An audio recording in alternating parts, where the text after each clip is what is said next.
চার বছরের শিশুকে অপহরণের অভিযোগ এক যুবকের বিরুদ্ধে। ঘটনাটি ঘটেছে পশ্চিম মেদিনীপুর জেলার গড়বেতায়। অভিযুক্ত যুবককে গ্রেপ্তার করেছে পুলিশ। ধৃত যুবকের নাম রঞ্জিত রুইদাস। যুবক তন্ত্র সাধনার সঙ্গে যুক্ত বলে দাবি স্থানীয়দের। অভিযুক্ত যুবকের ঘর থেকেই গায়ে সিঁদুর মাখানো অবস্থায় বাচ্চাটিকে উদ্ধার করা হয় বলে দাবি। কেন বাচ্চাটিকে নিয়ে যাওয়া হয়েছিল সেই ব্যাপারে তদন্ত করছে পুলিশ। স্থানীয় সূত্রে খবর, পশ্চিম মেদিনীপুর জেলার গড়বেতা 3 নম্বর ব্লকের সারগা গ্রামের এক দম্পতির 4 বছরের পুত্র সন্তানের কানে শোনা ও কথা বলার সমস্যা রয়েছে। বিভিন্ন জায়গায় তার চিকিৎসাও করানো হয়েছে পরিবারের তরফে। শনিবার দুপুরে খাওয়ানোর পর শিশুটিকে বাড়ির ভেতরে শুইয়ে রেখেছিলেন তার মা। কিছুক্ষণ পর ছেলেকে বাড়ির ভেতর দেখতে না পেয়ে খোঁজাখুঁজি শুরু হয়। খুঁজে না পেয়ে কান্নাকাটি শুরু করেন পরিবারের সদস্যরা। যেহেতু শিশুটি শুনতে পায় না ও কথা বলতে পারে না, তাই উদ্বিগ্ন হয়ে প্রতিবেশীরাও খোঁজাখুঁজি শুরু করেন। চারিদিকে খোঁজাখুঁজির পর এই দিন বিকেল 4:30 নাগাদ এক প্রতিবেশী দেখতে পান পাশের বাড়ির একটি বন্ধ ঘরের জানালাতে বাচ্চাটি বসে আছে। গোটা শরীরে সিঁদুর মাখানো রয়েছে। তড়িঘড়ি সকলে গিয়ে রঞ্জিত রুইদাস নামে ওই যুবকের বাড়ির দরজা খুলে বাচ্চাটিকে উদ্ধার করেন। শিশুটি কেন তার বাড়িতে রয়েছে এই ব্যাপারে জিজ্ঞাসাবাদ শুরু করা হয় রঞ্জিতকে। সকলের চাপের মুখে রঞ্জিত স্বীকার করে নেন সেই শিশুটিকে ঘরে নিয়ে গিয়েছিল। গ্রামবাসীরা তাকে মারতে উদ্যত হলে ছুটে পালিয়ে যান রঞ্জিত। কিছুক্ষণের মধ্যে গ্রামবাসীরা তাকে ধরে ফেলে। পুলিশকে খবর দেওয়া হয়। চন্দ্রকোনা রোড ফাঁড়ির পুলিশ এসে রঞ্জিত সহ তার পরিবারের 5 জনকে আটক করে নিয়ে যায়। আজকে বাচ্চাটাকে আমি শুই দিয়ে এসেছিলাম। তার আগের দিনে বাচ্চাটাকে শুয়েছি। তার মধ্যে আমার কাপড়টা খাটে রাখা ছিল। খাট থেকে নিচে নেমে দাউ দাউ করে জ্বলছে। এবার তার বাবা ঘরে যেয়ে দেখে যে দাউ দাউ করে জ্বলছে, আর বাচ্চাটাকে যেন পা ধরে কে টেনে এনে আগুনটা ফেলবে সেই অবস্থা। সেই মুহূর্তে ঘরে ঢুকে যে দেখছে আগুন জ্বলছে, বাচ্চাটাকে যে হোক করে ধরে নিয়ে এসে আগুনটা নিমিয়ে এই যে কাপড় দিয়ে নিয়ে এসেছি। দিয়ে আজকে 5 মিনিটের মধ্যে আমি শুয়েছি, ঘুম করেছি, দিয়ে সেই বেরিয়ে এসে গ্লাসে করে কলতলে জল খেয়ে আমি ঘর ঢুকে দেখছি বাচ্চাটা নাই। বাচ্চাটার কাছে যতগুলো মাদলি ছিল সব মাদলিগুলো কাটা হয়ে বিছনায় পড়ে আছে, বাচ্চাটি নাই। গোটা ঘর গোটা পাড়া খোঁজা গেল, বাচ্চাটি নাই। দিয়ে এখানে যখন প্রচুর কাঁদা গুল্লি পড়ে গেছে তখন হচ্ছে বাচ্চাটা দেখছি সিঁদুর কাণ্ড হয়েছে ছাদে। মানে পাশের লোকে করছে, ওই রঞ্জিত রুইদাস করছে। কি করে ও তান্ত্রিক বিদ্যা শিখছে। কামাখ্যা গেছিল, সেখান থেকে যত বিদ্যা শিখে এসছে। আজ আমার বাচ্চাটাকে নয়, আজ আমার পাড়ায় যে 2টা মোড়া মরলো এখন 1 বছর হয়নি, তাদেরকেও সে মেরেছে। আর বলেছে 3 নাম্বার এই টাকা নিলে আমার কাজ সফল হবে। আরে সকালবেলা ঘরে আজকে আমাবস্যা আছে, ওই জন্য আরো বেশি ক্ষতি করার চেষ্টা করছে। আপনার নাম? পল্লবী দাস। ও কিছুই করেনি, ও কামাখ্যা গেছিল, যে সেখানে 1 মাস ছিল, থেকে সবকিছু শিখে এসছে। শিখে এসে কাউকে কিছু না করে আমাদের ঘরে ঝামেলা করছে। ওই কেমন করছে, আজকে টাকা চুরি হয়ে যাচ্ছে, কালকে জিনিস চুরি হয়ে যাচ্ছে, পরশু ছেলের ক্ষতি করছে। এই ছেলেটি এই কানে শুনতে পায়নি, এর কোমরের মাদলি খুলে নিচ্ছে, এইরকম নানা রকম অশান্তি করছে। না আমাদের ঘরে নাই, কিন্তু ওর উপরে আছে, ওর ঘরে রয়েছে সবকিছু আছে।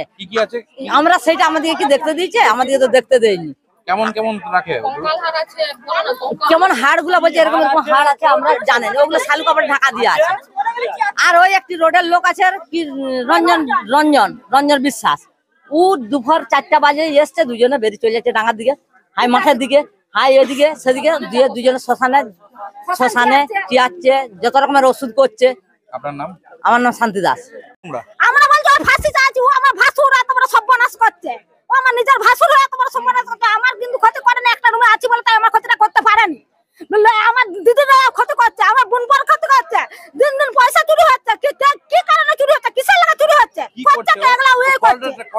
ও কি করে, তান্ত্রিক করে, কামাখ্যা গেছিল বিদ্যা শিখতে, দিয়ে এসে তখন ওর ঘরে 6 মাস হয়ে কিরকম বিছনাগত হয়ে আছে। আর ওর ঘরকে এলআইসির মতন চলছে, মাছের মাংসের পিঠাইটা বানাইটা এলআইসি চলছে। আর আমি খেতে মরে যাচ্ছে, আমরা তা তো খেতে জুটানি, আমি ঘর করছি, আমার খেতে জুটানি। আর ওর আমার ভাসুর এলআইসি চলছে। কি করে সারাদিন শুয়ে থাকে, তার এলআইসি চলছে। ঘরে হাড়গড় আছে, ওই তো ঘরে উপরে ঘরে হাড়গড় আছে। হ্যাঁ, কেমন হাড়গড়? পুলিশটা ঢুকেছিল, হাড়গড় গেলে ওই যে সব শিকড় বাকর, এই লাল শালু মালুগুলো আছে, ওগুলো তো আমরা খুলিনি, আমরা ভয়ে খুলিনি। শালু মালুগুলো আছে, ওগুলো ভয়ে তো খুলিনি। এই যে এবারে যদি তোমরা না এই ব্যবস্থা করতে পারো, এবারে আমি একটা রুমের মধ্যে আছি, এবারে তো আমার ক্ষতি করবে। এটা সব জানাজানি হয়ে গেলে এবার তো আমাকে শেষ করবে, শেষ করবে। কেন আমার শ্বশুরের কম জায়গা, 2 ভাই ওরা, তাহলে আজ নিজের ভাসুরটা হয়ে তোমার সর্বনাশ করছে। আমার নাম মঙ্গলা রুইদাস। আমার স্বামীরও তো ক্ষতি করতে, আমার স্বামীকে বান মেরেছিল আমার ভাসুর নিজে, সেগুলো সব সব জানতে শুনতে আমি মুখ বন্ধ করে আছি, কিছু করার না, কেন আমি ধরতে পারিনি, ঠিক তাই আছে। আমি মুখ বন্ধ করেছিলাম। ঠিক আছে।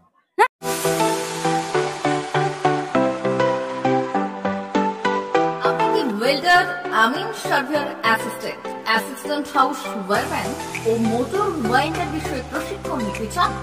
আপনাদের জন্য পশ্চিমবঙ্গ সরকার কারিগরি শিক্ষা বিভাগের অনুমোদনপ্রাপ্ত প্রতিষ্ঠানে প্রশিক্ষণ নেওয়ার সুবর্ণ সুযোগ। সৌনাভ ট্রেনিং সেন্টার আপনাদের সামনে সেই সুযোগ এনে দিচ্ছে। সৌনাভ ট্রেনিং সেন্টার, টাকলা, খুশি, নারায়ণগঞ্জ। এখানে রাজ্য সরকারের কারিগরি দপ্তরের অনুমোদনে কোর্সগুলোর প্রশিক্ষণ দেওয়া হচ্ছে। ভর্তি চলছে। ভর্তি হতে আজই চলে আসুন আমাদের সেন্টারে। এখানে ওয়েল্ডার, আমিন surveyor assistant, assistant house wireman, motor winder কোর্সগুলির প্রশিক্ষণ পেতে আজই চলে আসুন নারায়ণগড়ের সৌনাভ ট্রেনিং সেন্টারে। এখানে প্রশিক্ষণ শেষে পেয়ে যাবেন 100% জব গ্যারেন্টি। ভর্তি চলছে। আমাদের প্রতিষ্ঠানের বিশেষত্বগুলি হলো স্বল্প ভর্তি ফিস, ফ্রি ওয়াইফাই ক্যাম্পাস, যাতায়াত ও সরকারি ভর্তুকির সুব্যবস্থা আছে। এছাড়াও পাবেন এসসি, এসটি, ওবিসি এবং সংখ্যালঘু ছাত্রছাত্রীদের জন্য স্কলারশিপের ব্যবস্থা। তবে আর দেরি কেন, আজই ভর্তি হতে চলে আসুন রাজ্য সরকার অনুমোদিত সৌনাভ ট্রেনিং সেন্টারে। ট্রেনিং শেষে পেয়ে যাবেন জব গ্যারেন্টি। আমাদের ঠিকানা টাকলা, খুশি, নারায়ণগঞ্জ। যোগাযোগের নম্বর 9732864896 অথবা 6294423449।